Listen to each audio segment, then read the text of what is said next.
Yo, what's up, everybody? Welcome. Time for a little Orange Bloods live in your life. I'm Jeff Ketchum. That is Chad Hastings. We're going to be with you for a little while. Click some buttons, like us, subscribe to us, notifications, ring the bell, do all of those things. Pretend you're like that Texas Tech guy that rings the bell. Remember that guy? Wow. He's an excitable guy. Be that guy. Try Ring not some to bells. Just try not to look like that guy when you do it. Don't look like you.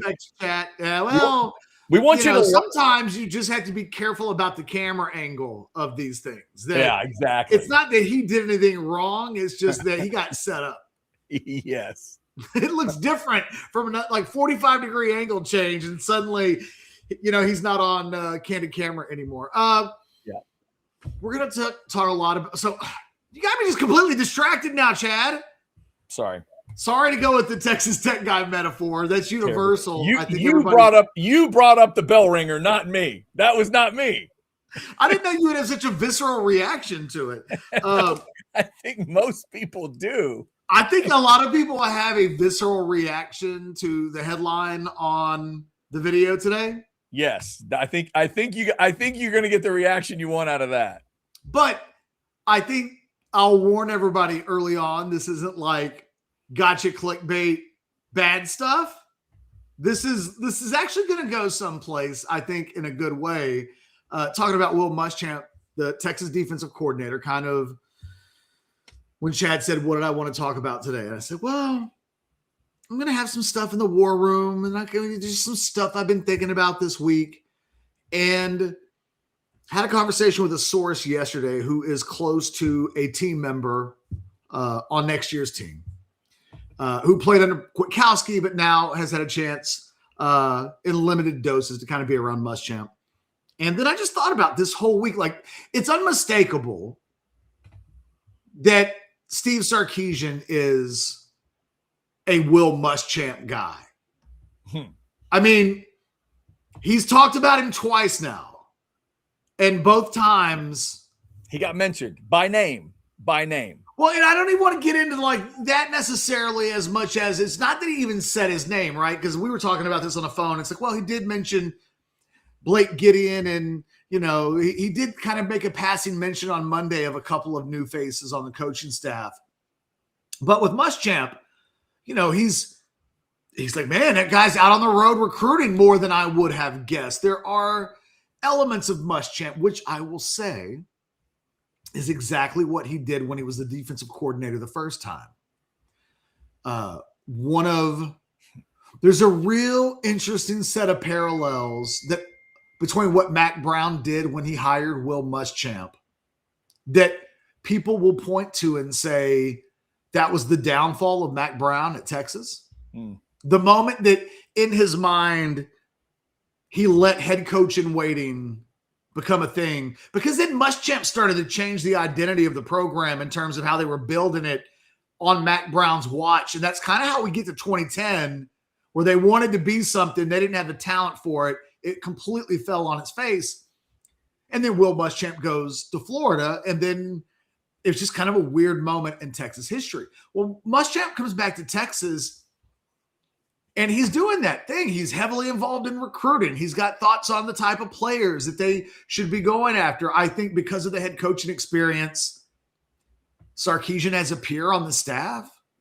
There's nobody else in that locker room, in the coaches' offices, that totally know the pressure that Steve Sarkeesian walks into on a daily basis. Yeah. And he did use the phrase along the way, Catch, when he first talked about Muschamp. He said, he will be the head coach of the defense. When he talked about the whole, having to babysit last year or having to watch the defense a little too much or whatever, he did use that phrase, head coach of the defense. No, I think there's a negative connotation behind the idea of even a co-head coach tongue-in-cheek, right? Even though Sarkeesian himself brought up that terminology of he's the head coach of the defense. I just think it's really interesting because when Mack Brown, and I think maybe Mack all these years later, I would love to hear him have a discussion about, because like Mack kept coaching for a long time. Yeah, what got in Mack Brown's head that 2008, 2009 there needed to be a head coach in waiting. He would still have been at Texas, like into the 2020s if he'd had his druthers. Like, he did not leave because he wanted to leave. But that was seen as like him conceding. He lost the fire in his belly, right? But that's not what our concern is with Sarkeesian. Our concern with Sarkeesian is that as the sport becomes more and more complicated. And by the way, did you see the thing on Orange Bloods today that I think came from either like an On3 report? Have you heard of a blind transfer? A blind transfer? No, I've not heard about that. They did a story where they quoted a Power 4 GM who said, in the spring, expect about 15 high-profile blind transfers. How are we defining a blind transfer? They don't enter the portal. They just show up at a new school enrolled and say, stop me. So it's like a walk-on 2.0 or a walk-on 5-star. No, it's a little bit like there is actually a spring portal, and you can't legally tell me that I can't have the same rights as any other student would have. If you want to take me to court and have a court say that Joe Blow can transfer and start a new school in September, and I can't because I'm an athlete, then let's go. Let's do some lawsuits then. Okay. All right. And wow. So they were basically like, when that happens, the sport's going to look like there's no control, right? So I say all of that not to sidetrack us from the conversation, just to highlight literally on a daily basis, there's some new crap out there related to college football where you're like, man, Bobby Bowden did not have to deal with that. Yeah. Nick Saban did not have to necessarily deal with that. Yeah, and you said the magic word and the magic name. If the younger folks don't know, why would Mack Brown name a head coach in waiting? There's only one that's ever worked out, and it was Bobby Bowden naming Jimbo Fisher his coach in waiting. It eventually worked. It resulted in a national title, and Mack, the problem for Mack, I bet he would admit to us, Catch, is don't say head coach in waiting out loud if you ain't done. I think that was the whole lesson that Mack learned. Deep down, he was not ready to go. Well, and he still said somehow they brainwashed Mack into thinking and believing that Will Muschamp was the most valuable commodity that was in the Texas football program, and they had to keep him at all costs. Right. And as it turned out, Mack Brown was the most valuable commodity, like a fully dialed in, plugged in, 100% on Mack Brown is a college football Hall of Fame coach.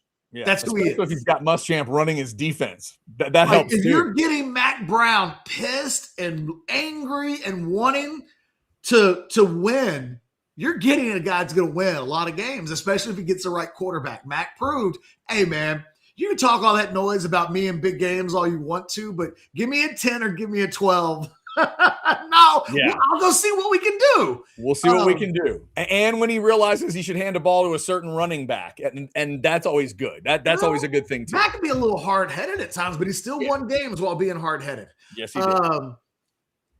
What's different about this is that Texas – I was trying to think about this. I want your gut instinct on this. Okay. Because the way you answer this question actually maybe frames what I'm about to say, which is, I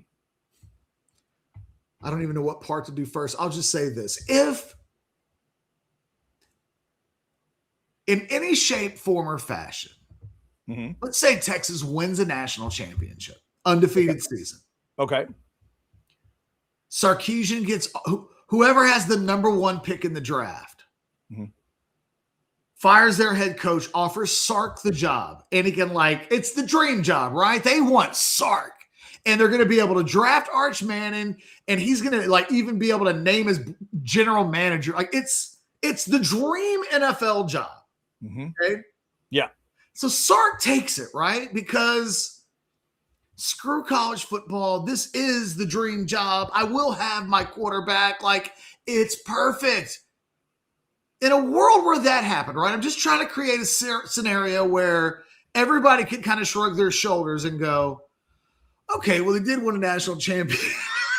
you Right. know? If he wins a natty and he decides he'd like to go back and not go back to the NFL, but this time as a head coach, people could understand that. Everybody would understand. Everybody would go, and he would be able to say, I'm kind of worn out by what the college game has become. And it gets to be it's your get out of jail boogeyman. Right. You go, I had to get out. It was killing me. Yeah. So in a world where that happens, and it's not the world that any of us anticipate, but for the basis of this question, I want to ask you. Yes. Is Will Muschamp a legitimate candidate for the job to replace a Sarkeesian that wins a natty and gets the scenario that I just outlined, right? The dream scenario. Based on the way you phrased the question, yes. Because he's the coordinator, though, right? Well, he'd be in the legitimate discussion anyway. He's not a legitimate consideration if he doesn't take this job and he's just living off of Florida and South Carolina. There's no way. Maybe not.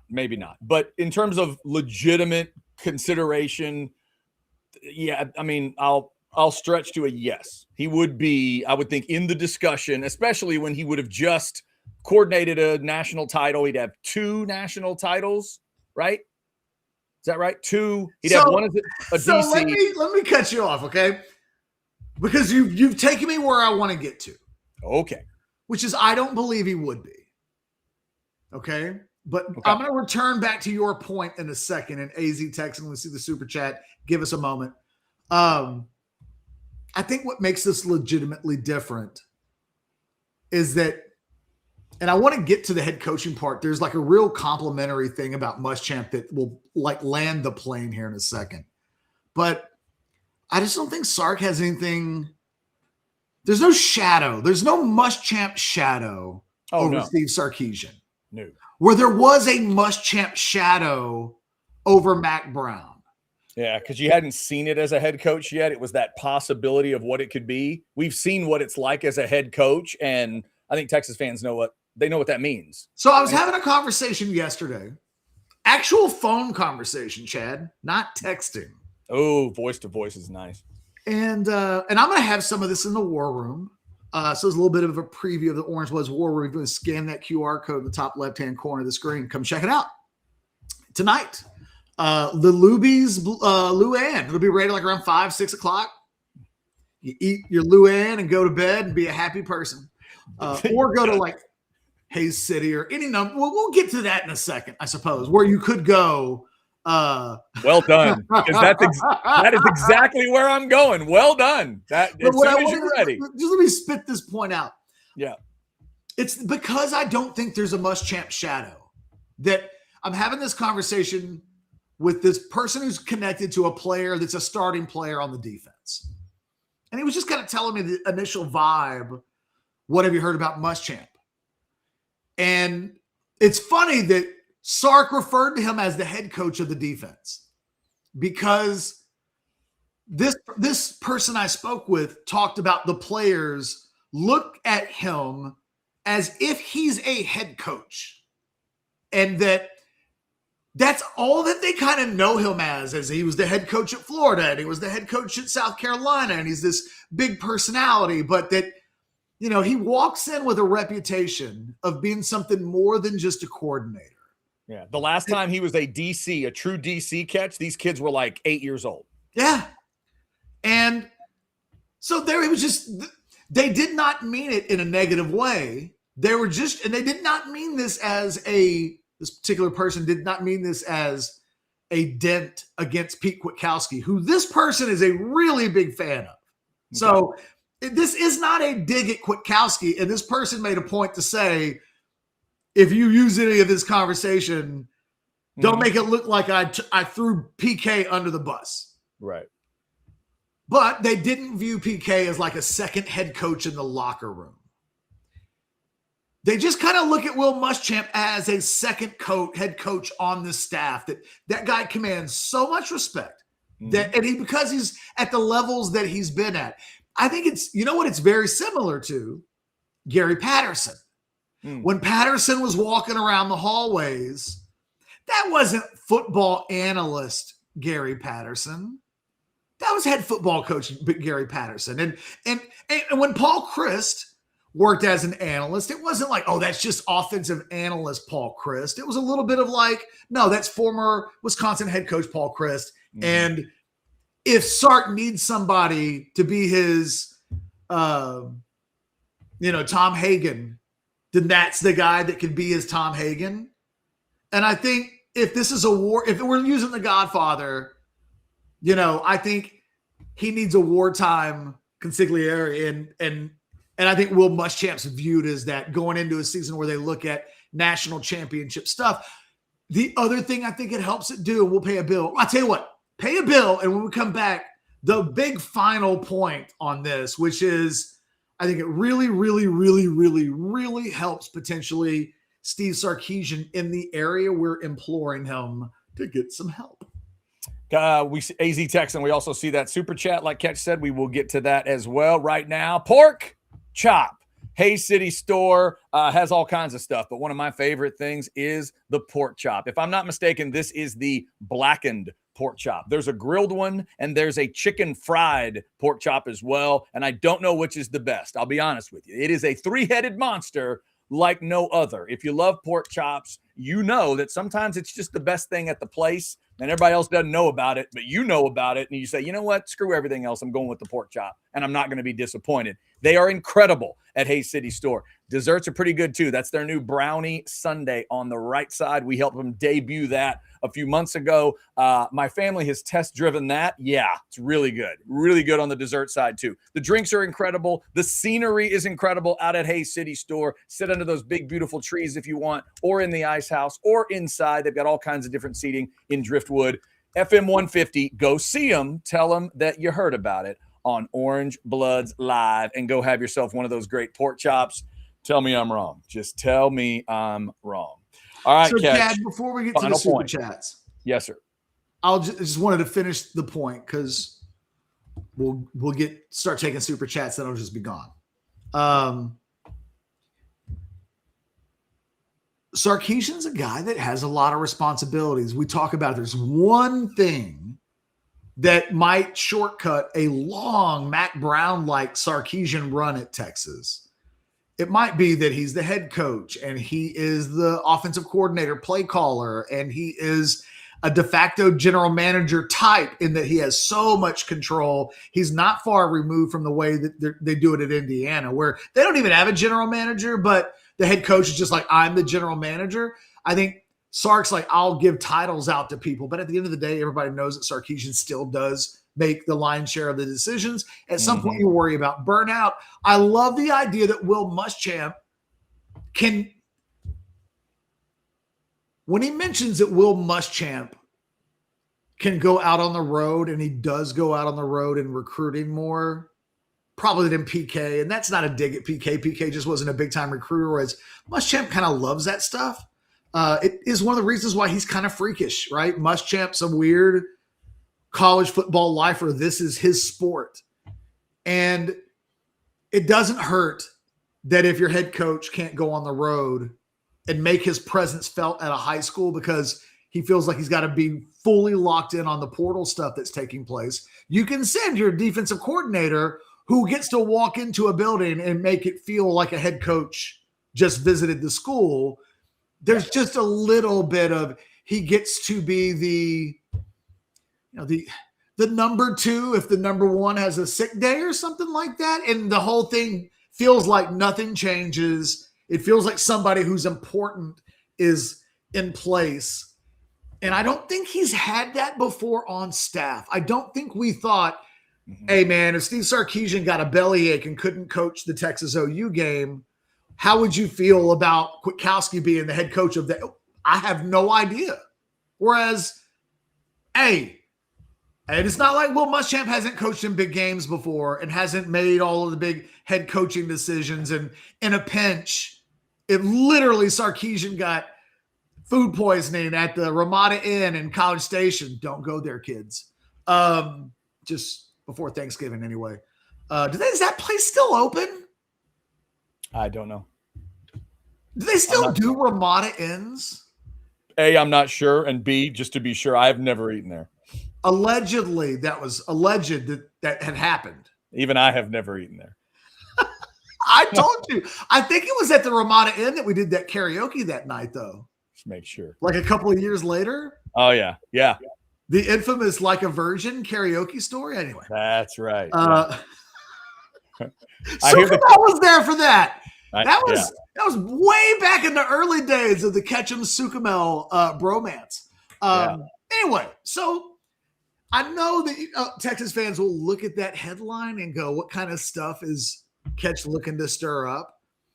Only good stuff. I really think there's so many more positives. And I'm a guy that feels like PK got scapegoated. I really do. I hate the way Texas fans talk about Kwiatkowski like he's a bum. You know, it's like, now Colin Simmons will have somebody that knows how to use his talent. As if I didn't write stories mid-season about how Simmons was going through one of the great sack season stretches in the history of the program. It's like Anthony Hill had like 9. You know what I mean? It's like he was pretty good. The defense was pretty good, literally up until Mississippi State. No. All right, let's grab this super chat here. I think does bring more to the table for Texas in 2026. Probably than PK, which I think you can justify the move, given I think the pros significantly outlast the cons, whatever they may be. Give us your thoughts if you're in the live chat on Will Muschamp as your DC. We've already seen a lot of excitement in the chat today. People pumped that he's going to be running this defense. Here's the first super chat of the show. AZ Texan with a $4.99. What's the real story, oh Lord, about the fallout of the 2009 championship game with Mack and boom? Did Mack really go back on his word that he'd retire if they won? Oh boy. Well, I mean, they didn't win. Right, but did Mack go back on his word? Is that how he would retire? But they didn't win. Like, what does if he changed his mind about what he would have done, whether they won or lost the game, then you know, if it was all predicated on the fact that they won the game, that's true. And then there's nothing to walk back from. They didn't win. So that's an interesting distinction, Ketch. In your mind, do you think of it as it was qualified, or do you think of it as the plan was no matter what happened that night, he was done? No, man. I think Mack Brown, look, that whole situation is just incredibly complicated. It is one of these deals that when it's like getting married in Vegas. You know, is The Hangover. You wake up, you're missing a tooth, and you married a stripper. And you're Spoiler alert. Oh, yeah, I guess. You married a baby's mama. I mean, even that's a spoiler. You got married even feels like a God. You just ruined The Hangover. It's a few years old, kids. Check it out. But I think there's a little bit of like, oh, I can't believe we did that. I cannot believe. I think very quickly after it was done, I think Mack Brown realized, wait a minute, what the hell? I'm not anybody's grandpa. I thought we were just kind of doing this to make sure that we gave him a carrot. But so I think Mack bought in to, I talk about it all the time, right? That this season can't be like 2009. One of the things that happened is that Mack, I think, even worked himself into that's the way to walk out. Win that second national championship. It's the end of the Colt McCoy years. Will Muschamp takes over. I get to be the king. And when it didn't happen, like whatever would have happened had he won doesn't really matter. Yeah. Very quickly after it happened, Mack was like, whoa. Now, what's really interesting is he would have been a better coach had they won and gone back on his word than they lost. And then what happened is, and Mack has talked about this, he was in a real big funk for about 2010 was not his year. No, he got freaked out. And he'd be the first to tell you that he let that loss impact him One of the things that happened that year that I remember reporting on was that Mack vacationed a little bit more that year and delegated more game plan responsibilities, stuff that they would work on over the summer to the staff. And Muschamp, head coach in waiting, kind of got to act a little bit as, okay, well, Mack is letting the head coach in waiting do some head coach in waiting stuff, right? Like, I'm going to be in charge of the meeting today kind of stuff. He's the boss, but I'm the assistant to the assistant regional manager, right? So on the job training. But I think that it was off. And when 2010 started to go sideways, he got really mad at his staff. It was just a mishandled, botched season of man management within the coaching staff. So then Muschamp's gone, and then the whole staff kind of gets kicked out, and then the Mack Brown 2.0 era that didn't really ever quite get off the ground began. And to Mack's credit, like, he did try to pick up the energy.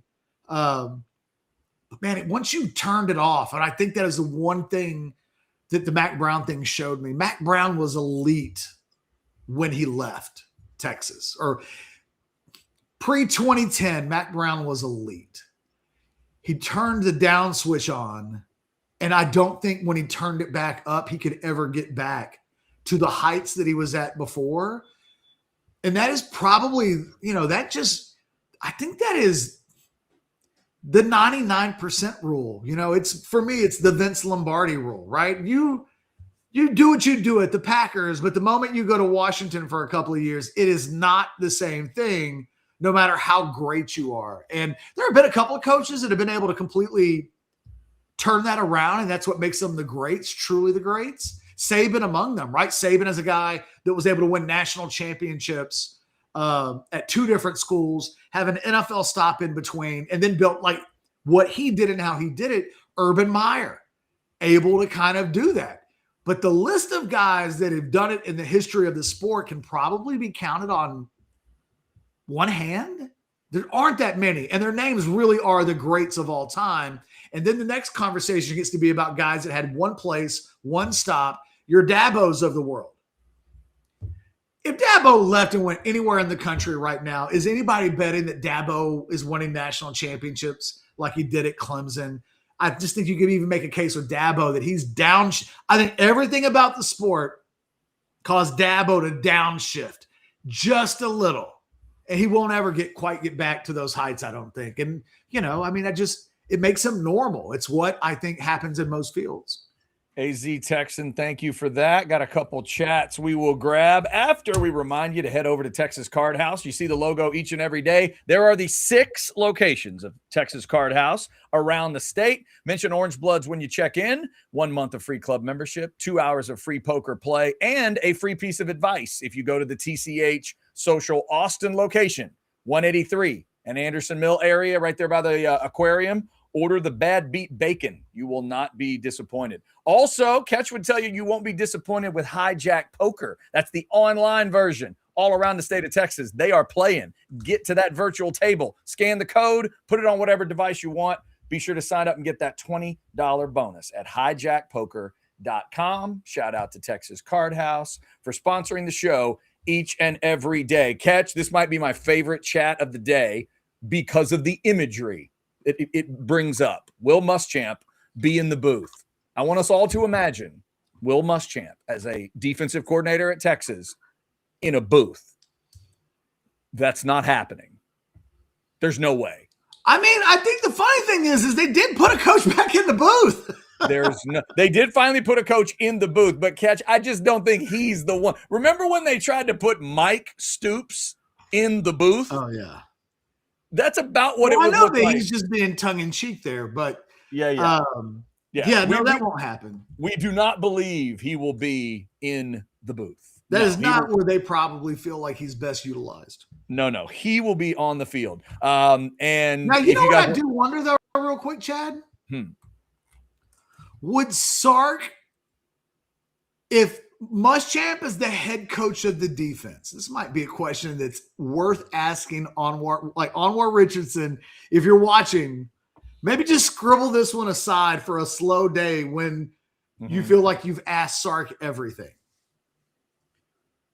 Because Sark talks about like one of the things that he doesn't get to do is talk to his quarterbacks. Would he turn around to Will Muschamp and say, Will, I need 2 minutes with Arch. You're in charge till I get back. Thus, he's calling the defense, but also serving as, if there's a penalty or anything, I will make the decision, because Sark would take a call or this Muschamp's head coachiness allow him to maybe I don't know, is that a crazy question? I don't think it is. I think we always talk about head coaches and do they need, time management guys in their ear or different things like that. Muschamp has been a head coach at 2 SEC schools, and I would think he would trust him on some of that stuff. I would think there's going to be discussion. You know what to do if it's 1st and 10 and they jump off sides, right? Yeah, right. Exactly. We'll take the penalty kind of thing. Right. Let's go over the whole coin toss thing. Sorry, that was rude. But the idea, first off, there never needs to be another moment where Steve Sarkeesian says, I didn't get to talk to my quarterback. That's one of the dumbest things I've ever heard him say. I cannot believe he said it out loud. It made no sense. Well, it's one of those things that once you hear it said, you never forget it. It's insanity. But to your point, I think there is something to that where, and we've talked about red zone stuff with Sark. That needs to improve. But there's also been a time management thing here and there. There's going to be a moment if something goes a little screwy at the end of a half or something and they don't get a field goal opportunity, we will come back on here and we will say, wait a second, you're you, Sark. And Will Muschamp is standing right there. And between the two of you, you couldn't figure that one out? I think because that's going to be a thing. Yeah. Well, I thought that with Patterson, too. I think there was this thought of right. But Patterson was never the down DC. To even those levels. Right. It only got to a point late in that where Patterson was even able to be on the sideline or even have headsets. We're talking about the DC here. So I think so. I don't think it's the kind of thing that would happen every game. It might happen twice in a season. But Sark's been pretty open about, I'm the head coach, and he's recently said, I don't get to talk to Arch. Yeah. I think if you're the play calling offensive coordinator, the optimal situation, regardless of who the head coach is, starting quarterback comes off the field, first person he talks to is his play calling offensive coordinator. If that play calling offensive coordinator can't talk to him, I don't care who the quarterback's coach is. Right. I don't care who is the proxy to Sarkeesian.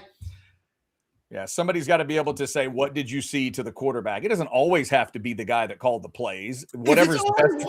If it only happened once or twice in a season, but it was a pivotal moment, right? Imagine early in the season last year, first game of the season against Ohio State. He just saw something and was like, damn it, Will, just take over for about 5 minutes. And he went over to talk to Arch about, hey, buddy, it's just talk to me. What? You know what I mean? Yeah. You got to have that moment where in Top Gun, Maverick is spinning out of control and you got to talk him back. Hey man, you got this. Calm down. It's going to be okay. Breathe. And it's crazy to think that the starting quarterback at Texas doesn't have that when 97, I made that number up. It's in the 90s, right? 90 something percent of his peers at that level would have that very option. So all I'm saying is it's a good thing that there is a world now where if Sarkeesian truly felt gosh, I need to talk to Arch, he could literally do it. Or Chad, KJ Lacey. What if Arch has to miss a game because of a bass fishing accident? So I don't know. And then KJ Lacey has to start the OU game. Yeah. What if after the second drive, you're I got to calm him down. Oh, but the defense is going on the field and who's going to accept penalties? No, man, go. So I do wonder if he would think it would allow him that kind of flexibility. Yeah, I think there is a great question to be asked there. I don't know if we'll ever get to that Well, it took me technical 15 point. minutes to spit that out.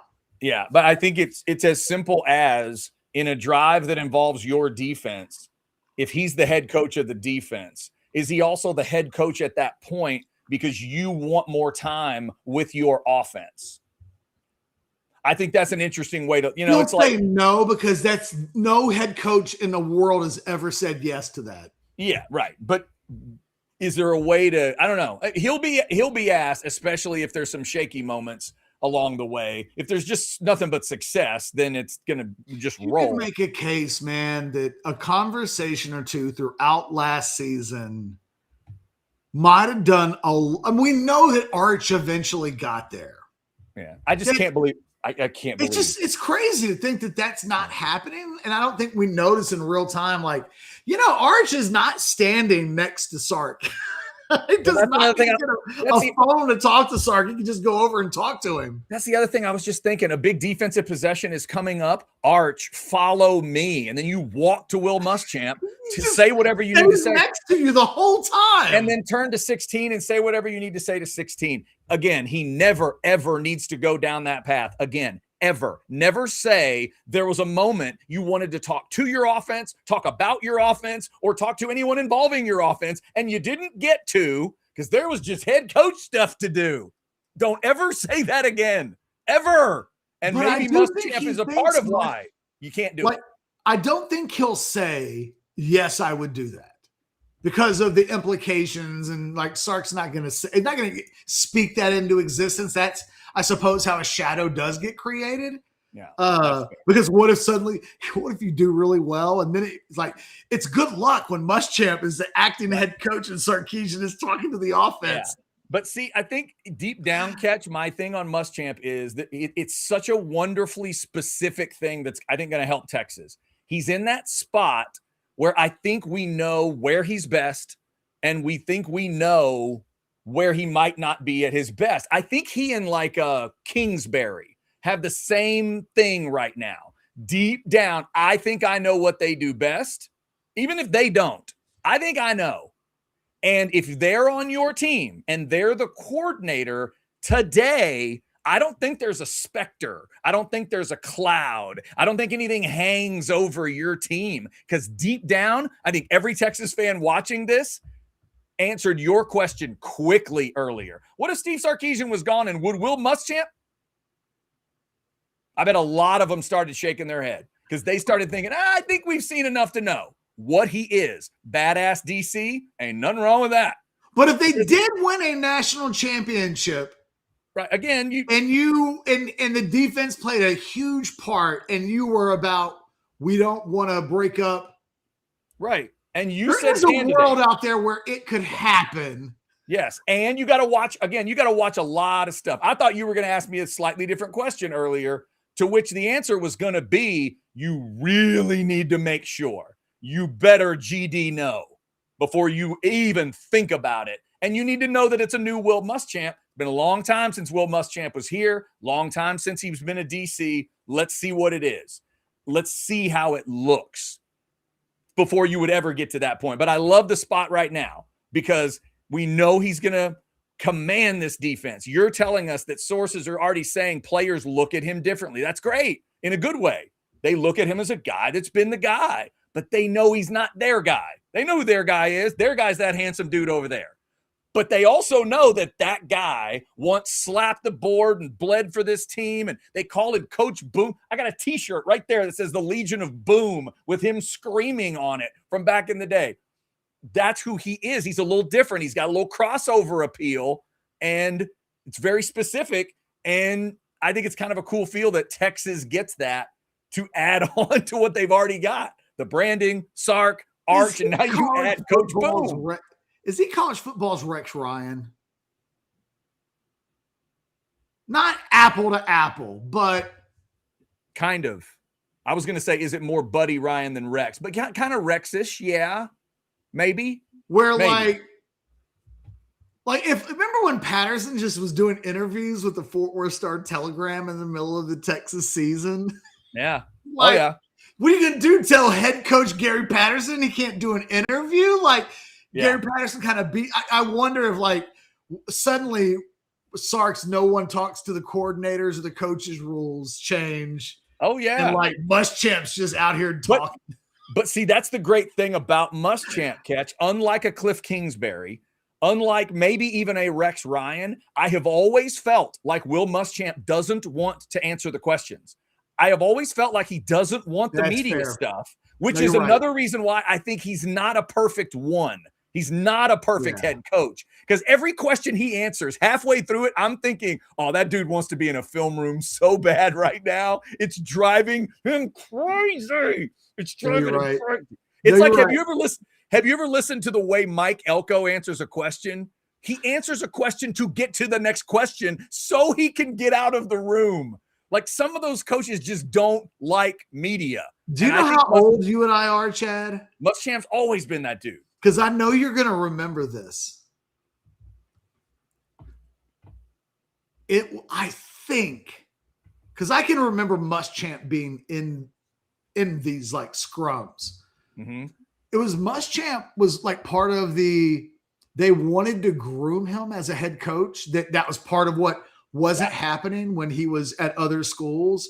And so they would do those special press conferences like on Tuesdays where the coordinators would both show up. But Muschamp was one of the first guys that they specifically set that kind of platform up. And I can remember like you and I would have attended those, which would have been probably the very first kind of weekly press conferences that Muschamp would have ever been involved in. Yep. And it's only like almost 20 years later, and here we are again. Oh, and you could feel it. You could feel that part of him. And I remember talking about it on the radio back in the day, Catch, and I still believed it. And we'll see where he is now. Back in the day, a lot of Texas fans would have said they loved Will Muschamp because he wasn't Mack Brown. What I said back then was that guy needs to learn a little Mack Brown from Mack Brown if he's really going to take this job, because I don't understand that fit right now. He's a little intense for that fit. He needs to learn some Mack Brown. And more you watched him in press conferences, I was like, oh, he don't like this the way Mack does. He just does not like it the way Mack likes it, in terms of sitting there, holding court, saying what you need to say, filibustering when you need to filibuster. That ain't Muschamp. Let me tell you the difference between like Mack Brown and Will Muschamp just in general, right? Mm-hmm. I think that the perfect metaphor, you know, if a head coach in college football is going to be a success, if he's got movie star appeal, right? You put Michael B. Jordan in a movie. I don't care if Amazon made it. I don't care if Ryan Coogler made it. Like, there will be something electric about the performance, right? There are Ryan Gosling is at that, right? I was Crazy Stupid Love or whatever that movie is. I was listening to a podcast this week, and it's like he almost doesn't even have to do anything. He's just got a magnetic personality. Does it in Barbie, right? Some guys, they walk in front of a movie camera, and like they're just electric. And then there are guys that can't be the stars of a movie, right? Like Carl Jackson can be the number 2 in a movie, but he probably can't be, or Carl Weathers, excuse me. It's like Carl Jackson. Oh, I see what you did. Carl Weathers. I was thinking Action Jackson in my head. Sorry. Yeah. Somewhere Carl Weathers is thinking, hello, Action Jackson. I've seen Action Jackson like 25 times. That's the problem. I would just want to call him Action Jackson. Yeah, you do. And the other thing is I wanted to call him Apollo Creed. It's really hard when you have a bunch of characters who have very distinctive names. Stallone has that issue. So does Schwarzenegger. It's just, you just want to call them the Terminator, right? Anyway, some guys are number 2s and some guys are number 1s. And I think Muschamp is a number 2 because Mack Brown can walk into any room in his prime. He could be absolutely electric. He was electricity as a college football coach. And I don't think Texas fans, they always wondered what his superpower was. And for any movie star, like, that's it. Their superpower is when the camera's on them, it just feels like you're watching something different. And that's not what Muschamp had. Not ultimately as a head coach, whereas Mack had that. And I actually just, as every year goes by, Mack Brown in his prime, I have such a healthy amount of respect for, because he was kind of unconventional in how he did it. But man, his way worked. I don't know how anybody could ever really dispute Mack's like set of accomplishments. He won games at high levels in 2 places. And, you know, like the biggest nitpick you could ever say of Mack was that he wasn't as good as Bobby Bowden in the 90s when he was at Florida State. Right. Yep. That's true. By the way, okay. Touche. weird wrestling analogy. You ready? Mack was more of the Ric Flair role. Muschamp is more Arn Anderson. Muschamp will do the work. Muschamp loves the work. Muschamp don't want to talk about the work. There's probably, he might be a more elevated. Like if you're keeping it in the Horsemen, then yes, absolutely. I'm just saying, just keep it in the Horsemen. That's kind of who he is to me. Where we all love Arn Anderson. Who doesn't love Arn Anderson? Look, let me tell you who he is. When Arn Anderson spoke in the mic, you knew like, oh, Arn wants to just go have a match. Look, I have the better wrestling metaphor. Of course you do. But when you hear it, I see it in your eyes. We all just have to agree that this is a safe space, and we have to be able to make metaphors without the worst thing in the world that we could possibly think of coming up every single time, right? Like if I say Mel Gibson, we can talk about Braveheart, even while we acknowledge like Mel did that thing, right? Okay, you're not going there, are you? Are you going there? You're going there. He's in his wrestling prime. Okay. Chris Benoit. I thought, you were going there. Okay. Now don't think about the end. Just think about like what he was. And like he got a chance to be the number 1. It wasn't like they didn't give him a chance. But at the end of the day, Chris Benoit's not The Rock, right? Like there's just a level of stardom. Kurt Angle, kind of the same way, although Kurt was much more elevated than Benoit as like an electric force, but kind of dry, tough, right? Somebody that you think would kick ass in a brawl, but not the guy that when the lights go out and the lights, you know, and the music pops, do you get like what you get with a true movie star? Which, you know, I do think Sarkeesian has that. I think that we wouldn't have known that about him when he was hired, but kids like he's when he shows up, it matters. So all right. Before the show takes any kind of a turn, Lisa, please help me out. Let's talk drinks and specs. At Specs, it doesn't cost a lot to turn a good time into a great time.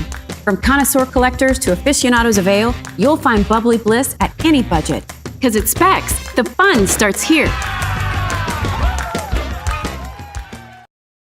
Absolutely. Lots of drinks. More drinks. Deep Eddy Vodka Tasting Room. They've got drinks too for all of you out there.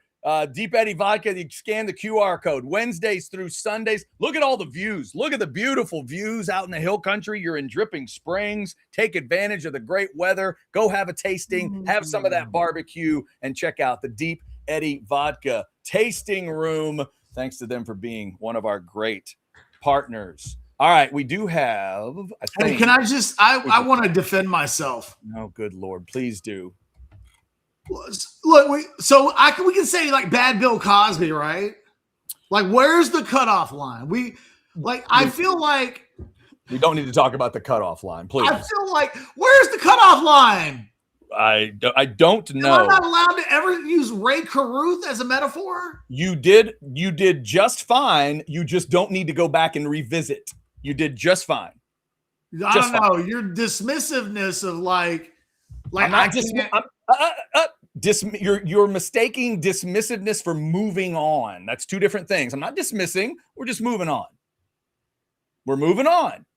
Unless you really, Bill Cosby's a son of a bitch, but like his TV show in the 80s was popular and good. If that's where you would like to go, we can fill the chat up with that conversation. You really want to go there?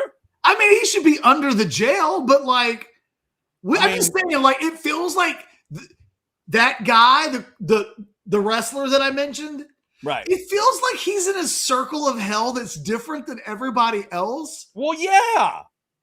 But I feel like you can say Hitler, but you can't say I like it. Don't even want to repeat it. See, now, yeah. So I'm saying, who else is on the list of guys? Like, we can say O.J. Simpson, right? Like, without feeling like we're going to hell. I mean, it depends on how what you're talking about, but sure. You can I'm saying, like, any reference, right? You could go like, oh, who made a great cameo in a movie as a former athlete? And you could go O.J. Simpson, and people wouldn't go, oh my God. You can, right. You just said O.J. Simpson's name. Again, that's how I thought you did a good job. You made it very specific. You specified any wrestling freak knows exactly what you were talking about. And then we just move on. That's but all I'm saying, the curiosity in me is, can you name another person that's on that person's list? One person, because I do feel like I don't even say his name. Who's on the, all things being equal, if we could get through the show not mentioning this person's name ever, who would be on that list? Yeah, I mean, there's a name that just popped in my head, but it's going to take us down a really sick path, and I don't know if that's what we need to do. Do you really want me to say it? If you say it, I will not follow up. Phil Hartman's wife. That's what popped in my head. If we're gonna play similar games, let's play similar games. Whatever her name is. You see? Is there anybody whose name you know? What was because I'm conceding she's probably on that. Her name was Bryn, if I'm not mistaken, or Lynn or something like that. But other than that, I wonder if we knew her name. Like, it's got to be in that. I mean, we just had one a few months ago that you just made me think of. We had an extremely famous person and his wife murdered by their child. Like, is this where we're going? No. Because if you want to know where the line is, like, who's on the. I don't even know that those people are quite on the list that CB is on. Benny, the guy's name I no longer want to say because you've made me self-conscious about it. Right. I feel like if I knew Phil Hartman's wife's name, I would have said it before I said. I don't know, man. There literally is. That's what one more chance says I'm right, and it is Bryn is her name. Bryn. It's as if, look, there's an express lane to hell, right? Yes. And then there is the elevator to hell. And like, he's in the elevator is all I'm saying. Where everybody else taking a slow down descent or whatever. Pew! Yeah. Yeah. P. Miller, I do not know exactly what the show turned into. House of Horrors might be. Hey man, we call this Thursday around here. Might be in it. One more chance. That was not Chris Bennett we were referencing when Ketch just said CB. No, that's a different CB. Ketch, let's get. Bennett knew who I was talking about, though. He did. Let's get to this super chat from P. Miller. It is a $5 version. Hypothetical, if we win in 2009 and pull in players we missed on, Johnny, Winston, etc., how many natties do we win between 2010 and 2020? At least 3, according to P. Miller. So I'm assuming he means the natty, and then I'm assuming Mack stays put? Or is this a natty and Mack leaves and Muschamp? No, I mean, it has to be a natty and Mack leaves if it's the hypothetical. Okay, so this is Muschamp. Somebody in the chat earlier said Muschamp apparently was a big fan of Manziel. So, okay, Muschamp was trying to run a pro-style offense with fullbacks on the field and everything. He would not have recruited Johnny Manziel as a quarterback. How about Jameis Winston? Jameis would have worked a little better than Johnny, just a little bit. The Jameis Winston thing is completely predicated on a relationship now that wouldn't quite. I don't know. I think Jameis Winston is not nearly the what if that a guy like Andrew Luck is. Yeah, no, that's fair. I do like it. Andrew Luck came in on a visit on his dime. Yeah. And Mack Brown did not say hello to him. P. Miller, I like the hypothetical. I specifically like the idea of Will Muschamp coaching Johnny Manziel anywhere on earth. I love that idea. so much. That would have been like a 9-episode Netflix show. Dude, can you imagine Johnny effing Football and Coach effing Boom on the same effing team? You'd have T-shirts of dueling yells at each other. Just yeah, because whatever Will Muschamp is today, that is not what he was when Johnny Manziel would have walked on a campus. He's kind of Mackish today. He's not Grandpa Will yet, right? But he's that not like fire and brimstone young guy either. Oh, that would have been 20 years almost since you and I were sitting right face to face with him, and he was practicing being a head coach for the first time, really. Muschamp and Manziel. He would come and his hair would be combed, and he had his cowboy boots on and like the jeans, and like Muschamp had a look and a vibe. He looked like he came out pressed out of what's a Western store? Yeah, out of like a Cavender's. Yeah, like he had just gone to Cavender's. Yeah, that kind of deal. Yeah, no, he was great. He was great. And now it's kind of, it's Grandpa Boom now. Little older. A little bit. But he's still cool. He's still Will Muschamp, man. He's still great. Real quick, let me tell you about something else cool before we wrap, and that's AV consultations. Love me some AV consultations. Look, we're talking about Coach Boom, Longhorn fans. You got Coach Boom as your DC. You got Sark as your head coach. You got Arch as your quarterback. You got all that, Cam Coleman, and all that's going to happen in 2026. Make sure you've got the setup you've always wanted. Hey, look at it this way. Do you know if you're getting a tax return or not? Have you looked into it yet? If you think you're getting a tax return and your wife says, hey, what are we going to use that tax return on? Tell her you've got an idea that involves a screen or a big screen or multiple screens, great furniture, the movie room y'all have always talked about. Let AV Consultations handle every detail. 255-8678 or call avconsultations.com. Tell them that you heard this incredible idea on Orange Bloods Live. That would be what you do. And then what I do is I hit that button, and then I hit that button. I knew I'd get there. Talk about Will Muschamp. Get all excited. All right, let's wrap it up, Chad. All right, we will wrap up. First off, can I solve a mystery real quick with a chatter before we wrap? Yes. All right, I want your opinion on this first, Catch. Can you see the avatar on this thing? Can you see that picture? Yeah.